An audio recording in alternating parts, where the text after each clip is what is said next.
compris de tous ses citoyens. Cette place Gao a été témoin de tant d'événements de cette région, de tant d'événements de cette ville, que je ne pouvais pas aujourd'hui venir à Ziguinchor et tenir mon meeting ailleurs. Voilà pourquoi j'ai tenu à faire mon meeting ici.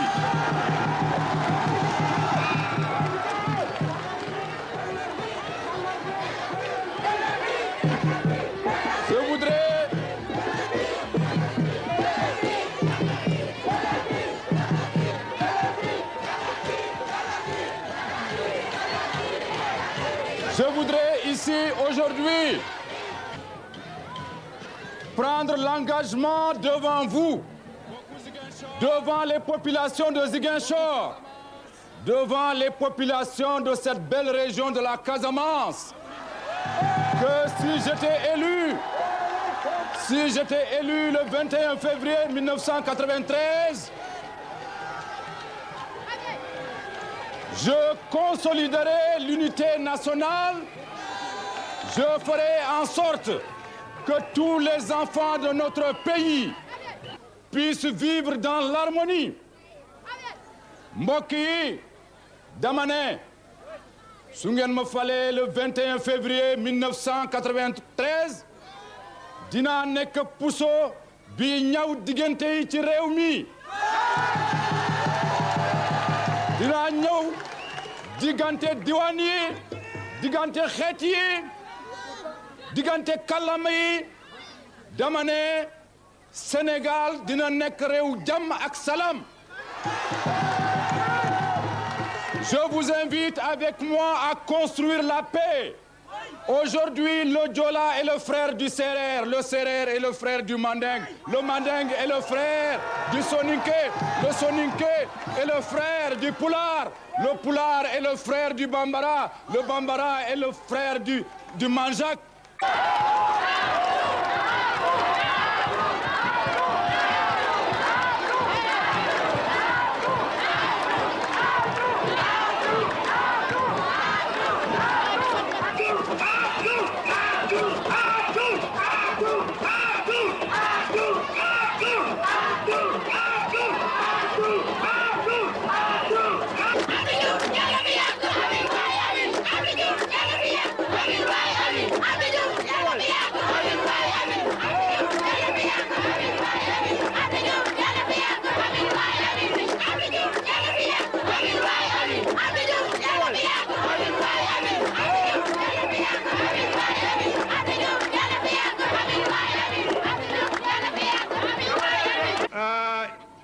suma mbokku baykat yi nag suma mbokku baykat yi dafa am lu ma leen bëggoon wax jëlal naa vivre de soudure yi xam ngeen ni li ma ci war def maa ngi ko ciy def seeni responsable wax nañu ko mais dama bëgg wax leen ni te maa ngi leen di liggéeyal pour ngeen amaat beneen programme agricole bu bees boo xam ne daa ngeen mën am seen semence mën am seen engrais mën am seen matériel agricole te du ngeen ci sonn ni ngeen ci sonne léegi ni naa maa ngi négocier ak ay bailleurs de fonds pour am ay ligne de crédit yoo xam ni dootu leen fay ay intérêt yu rëy yi nga xam ne moom ngeen di fay actuellement au crédit agricole mais intérêt nul wala intérêt bu tuuti moom ngeen di fay loolu moom laa leen bëgg liggéeyal pour seen mbay gën a baax gën a sakkan seen rendement gën a yokku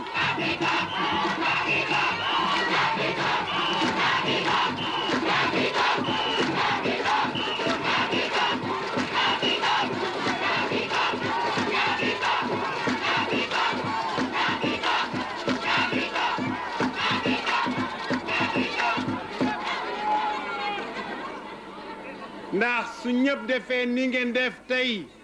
ak li ma gisagum bi ma jógee ak léegi su ko ñëpp defee maa fi toog incha allah.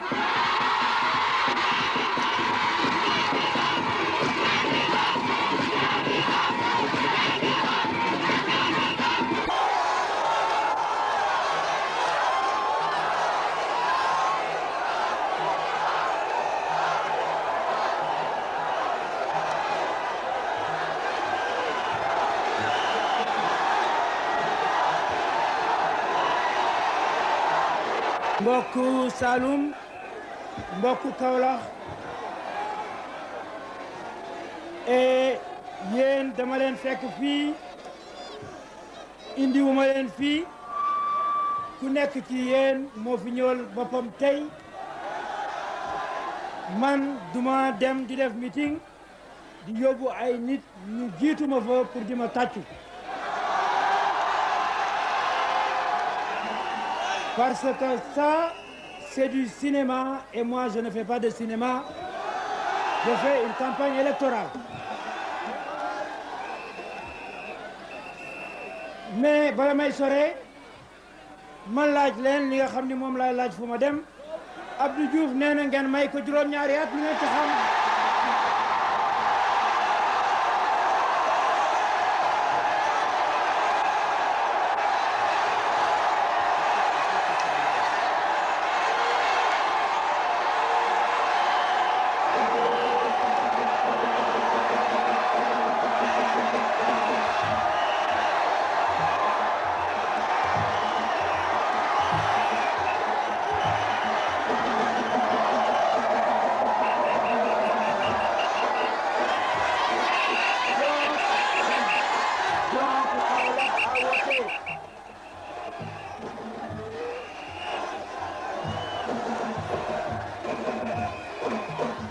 Donc, Kaolack a voté aujourd'hui.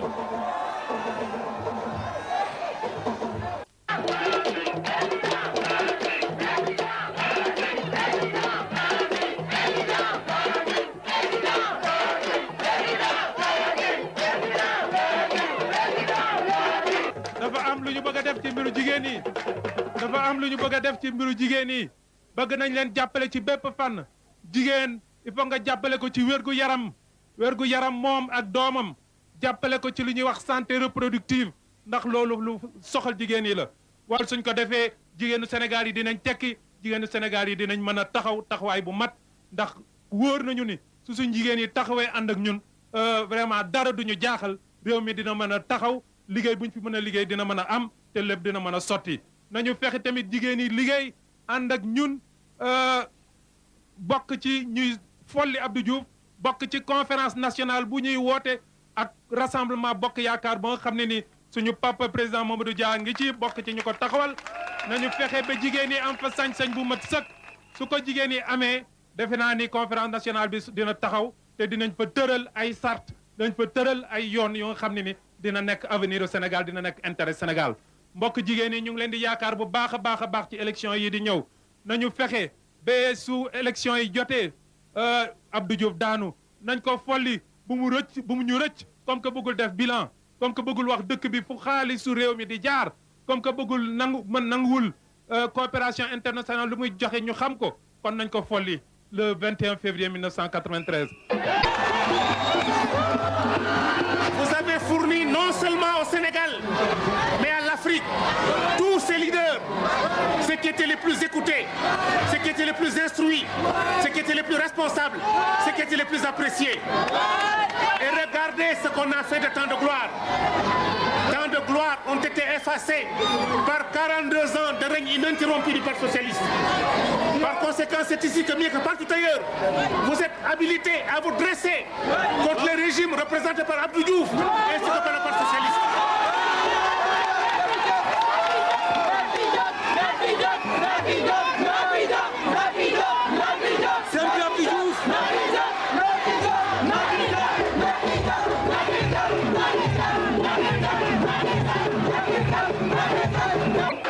Folli Abdou Diouf, folli Abdou Diouf, carton rouge Abdou Diouf. Population de Kolda, je vous salue. Mbadi Mandinko na kamoyla mbal kontona mbal jeyla mbal tentula. Bandiraɓe Fuladu mi salmini mon goto e mon fof inde mum e yettode mum. Mbokk yi maa ngi leen di nuyu di leen gërëm di leen sant ci seen teewaay bu rafet saaful e jamaatay burom kumpam di ku ñaayom kutiyom di ku liinom mi saaful mu yo buromu mbokk yi mobilisation Kolda mobilisation bu rëy la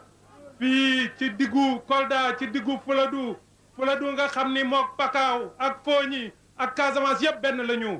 tey won ngeen Sénégal yëpp ku ngeen àndal tey képp ku teew ci meeting bi xam na ni le 21 février folli bu ñuy wax dina am incha allah mbokk yi nañu folli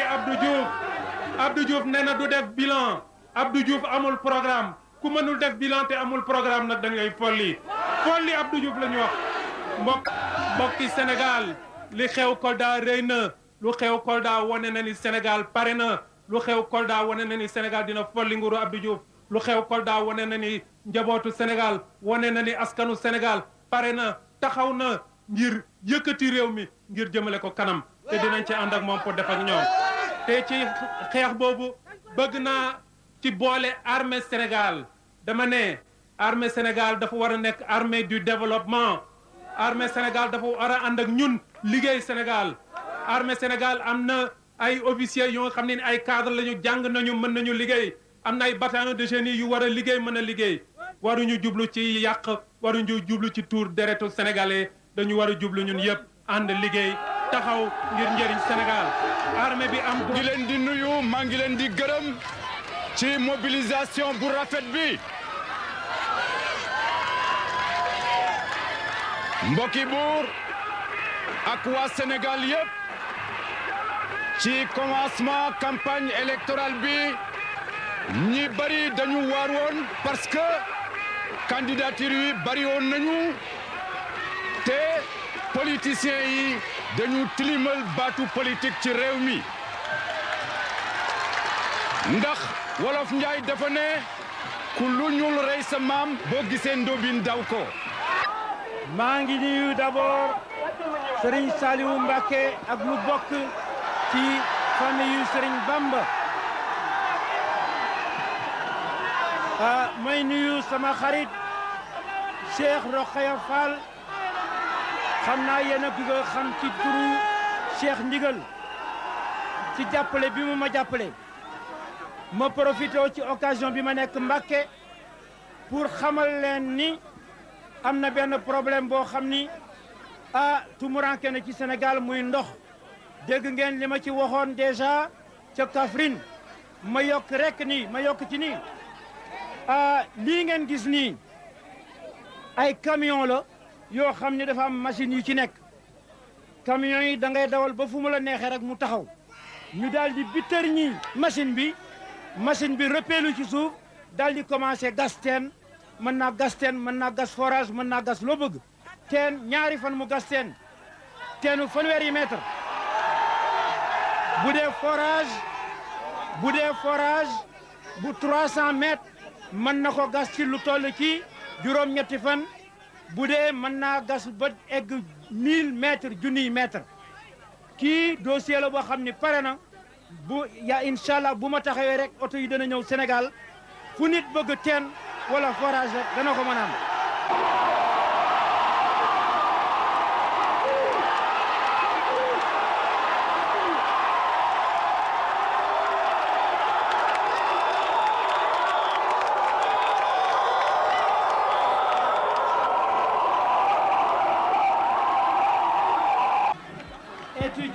Étudiants de l'Université de Dakar,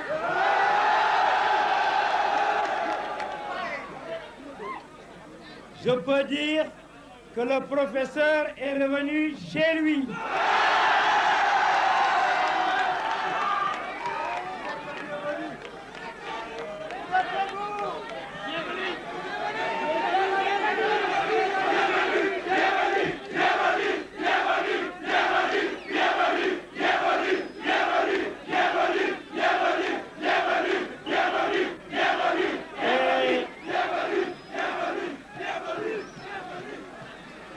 Et je constate avec plaisir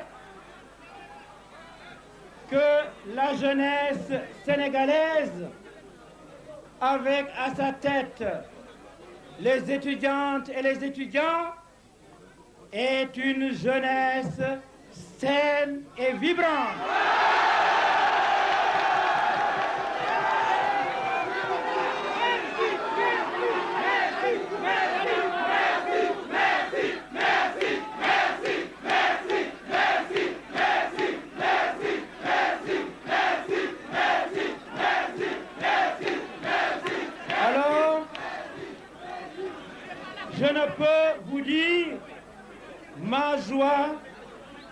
de constater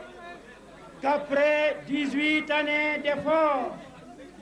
pour promouvoir la démocratie dans notre pays et avec elle l'honnêteté, l'efficacité et le courage, eh bien, ce programme a reçu aujourd'hui sa consécration à l'Université de Dakar. Étudiantes, étudiants, sachez que aujourd'hui, je ne suis pas loin de considérer que ma mission est terminée. Pourquoi? Parce que les idées que j'ai proférées depuis 18 ans me paraissent aujourd'hui avoir été acquises par la jeunesse universitaire. À telle enseigne que je peux dire, face à ceux qui nous menacent, que dans le fond, il leur sera difficile de tuer tous les Abdoulaye Wade qu'il y a aujourd'hui au Sénégal. Car ce qui importe,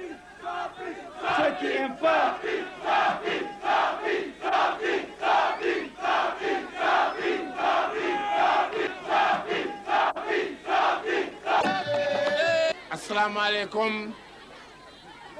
mbokku Mbacké, assalamu alaikum mbokku Touba, maa ngi leen di nuyu, maa ngi jiital ci suma nuyu, jiital ci suma siyaare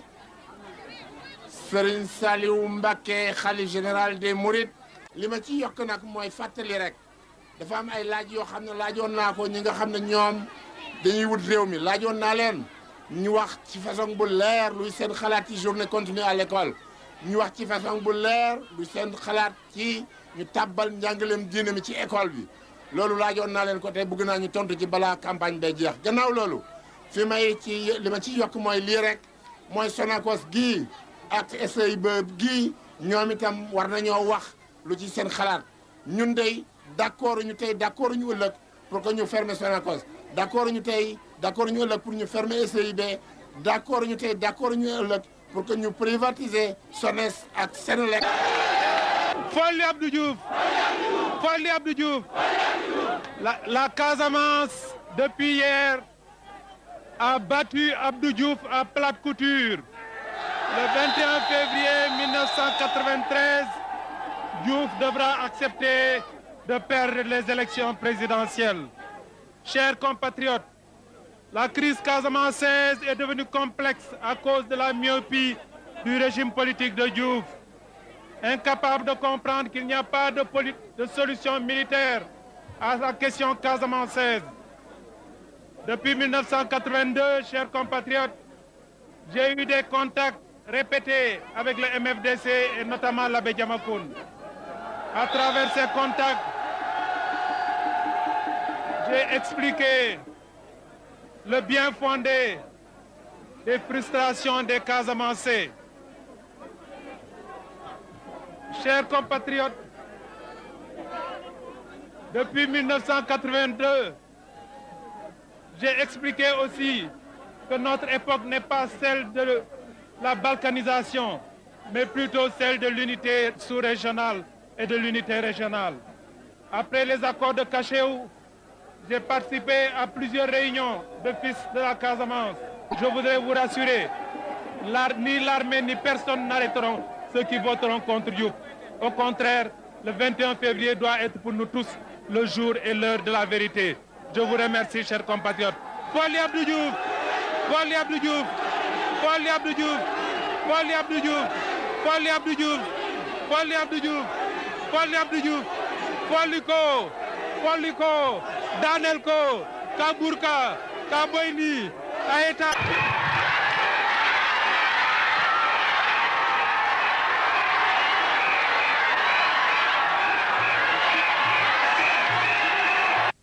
mani mbokku Kaffrine jërëjëf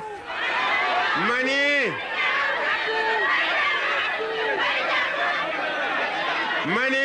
Kaffrine mbokku département de Kaffrine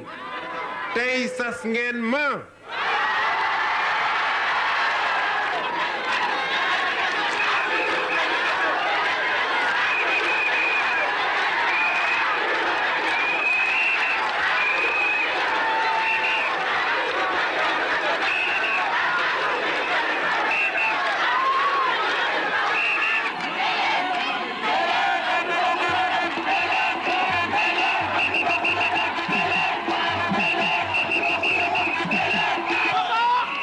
bëgg naa réew mi soppali doxan bu gën a gaaw dox bu gën a gaaw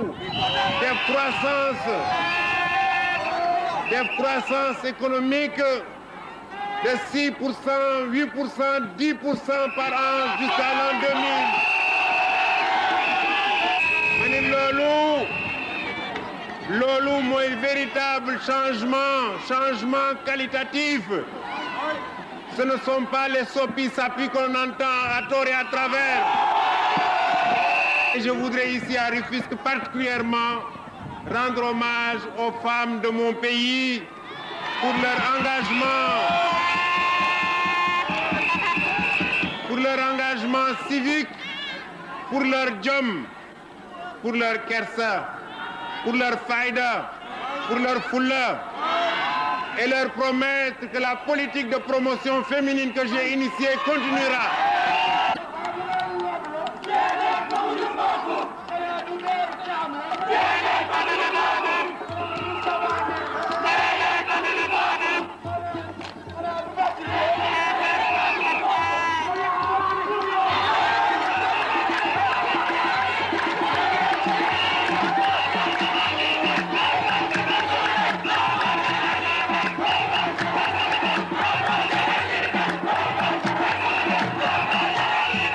ku doon wax département de Pikine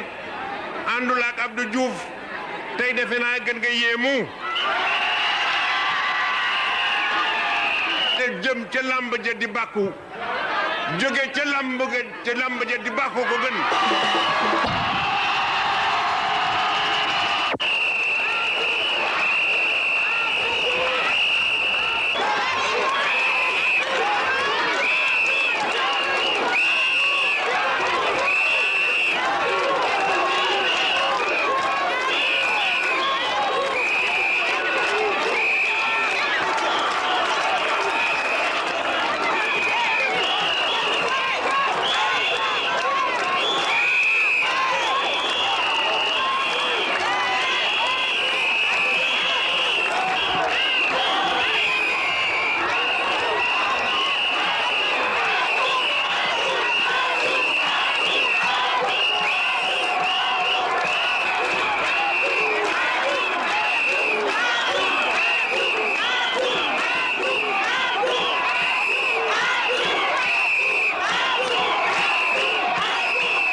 Organiser la transition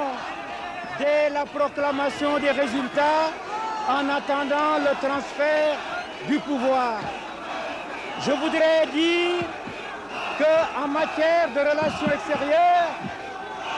il n'y aura pas de changement dans la politique du Sénégal. Les grands axes de la coopération internationale seront maintenus. La coopération sera renforcée avec les pays industriels traditionnels et en particulier avec la France. ah mbokku Thiès li ma leen bëgg a wax moo di yéen voté ngeen tey yaakaar naa ni Thiès tànn na pour soppi programme bi ma tëral ci fan yi ñëw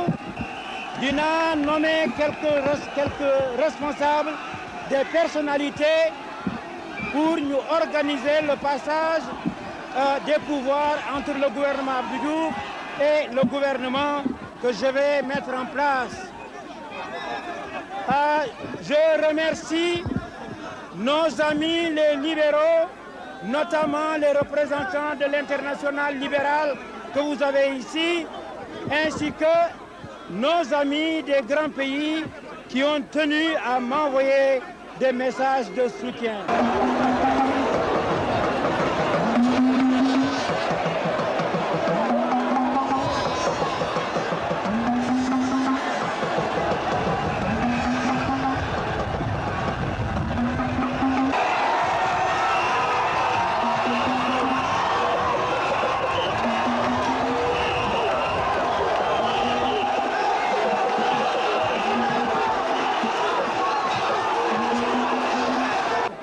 maa ngi gërëm d'abord sunu mbokk yi ci dëkk yi nga xam ni sama tànk jotiwu fa mu di Cubalel mu di Salémata di Bandafassi di Fongolimi maa ngi gërëm surtout sama doom Moustapha Sy mi nga xam ni seet na jamono ji seet na mbirum xale yi ba décidé ñëw jàppale ma ci te loolu comme ni ngeen ko xamee Cheikh Tidiane Sy mi baayam waxtaan nañu démb ba mu d'accord ci loolu moom ci boppam dana jël parole bi pour wax leen ci dara li ma ci yokk moo di suma semaine prochaine dinaa waxtaan ak ñi ñuy wax bailleur de fonds woon leen sama programme naka laa nar a tërale pour ñu waxtaan ci dimbal yi nga xam ni moom la ñu bëgg a dimbale Sénégal may yokk ci nii maa ngi gërëm sénégalais yëpp góor ak jigéen mag ak ndaw maa ngi gërëm surtout ñi jaamur yàlla ñi nga xam ni ñi ngi may ñaanal di ma wàccel kamil di ñaanal Sénégal ndax jàmm am fii ndax changement mën a am fii naataange ñëw ci réew mi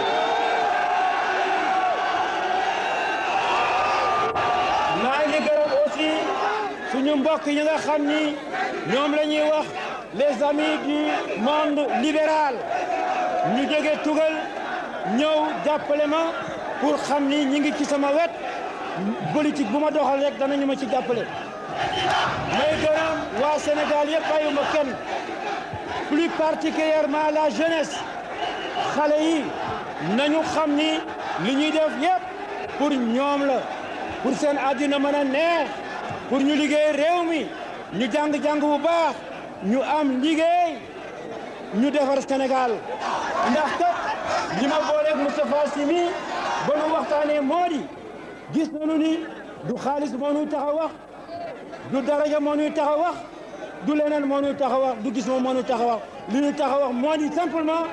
dañu risque suñu réew fi mu toll ñu ne am nañu capacité redresser ko defar ko kon nag lii moom laa bëggoon a waxtaan yéen waa Sénégal. wax nga foo xam ne ñooñu man dinañu ci politique li ñu jëkk a constaté fii moo di seen dëkk bii dëkku cosaan la jëkku tera Sénégal ak Thiaroyof nit koo xam ne def nga politique balay indépendance am te boo dëkkul ndar nga jànge duma si tudd sax kenn mais ñi nga xam ne ñoom la tubaab yi gën a naw ci ay politiciens fii lañ jóge Sénégal tamit bu avancé ci politique bañ koy tudd ndar a tax mais dëkk bi waroon na nekk foo xam ne tey du fii mu ne li ko waral moo di xëccoo yi nekk ci seen biir parti bi fi ne depuis fanweeri at jubluwul ci defar dëkk bi ñi ko jiite nekk fi nekk di xëccoo ay daraja ak ay puukare ba fàtte dëkk bi mu mel nii kii ni ñu defee Gorée ville affecté ko au patrimoine de l'humanité Ndar war nañ ko classé comme ville historique waxuma monument historique mais ville historique boo fi ñëwee li nga fi gis doo ko def feneen bon problème yi fi ne moo di xale yaa ngi fii amatuñ ñu def li ñu bëggal ko xale Sénégal yëpp moo di ñu am fu ñu jàngee te bu ñu génnee am fu ñu liggéeyee loolu mën naa ndax école yi ñu jëkk samp ci Sénégal yëpp fii lañ ko sampe defaraat école yi xale yi jàngi bu ñu jàngee région du fleuve bi li fi nekk ci alal di jóge ci suuf war nañ ci mun a am ay jumtukaay yoo xam ne danañ ci liggéey suuf si ñu jox ko ñi koy liggéey bàyyi borom xaalis yi jóge ca àll ba ñëw fii ñu dagg tooli jàmbur di leen ko jox ñu di ko liggéeyee te fexe nu ñu organiser xale yi jox leen ay moyens ñu dem béyi tool yi béyi suuf si parce que ki la suñu maam yi commencé ba jur ñu ba ñu nekk tey li ñu ne bu ko defee xale yi duñu génn ci tund wi bu ñu liggéeyee jàng dem béy njàngkat léegi moo fi ne ndax xam-xam moo yor réew suuf xam-xam a koy yore di ko béy bu ko defee xale yi danañ am fu nu jànge danañ am fu nu liggéeyee te dëkk. Je connais vos problèmes, vous les avez exposés. Je sais qu'il y a des problèmes de santé.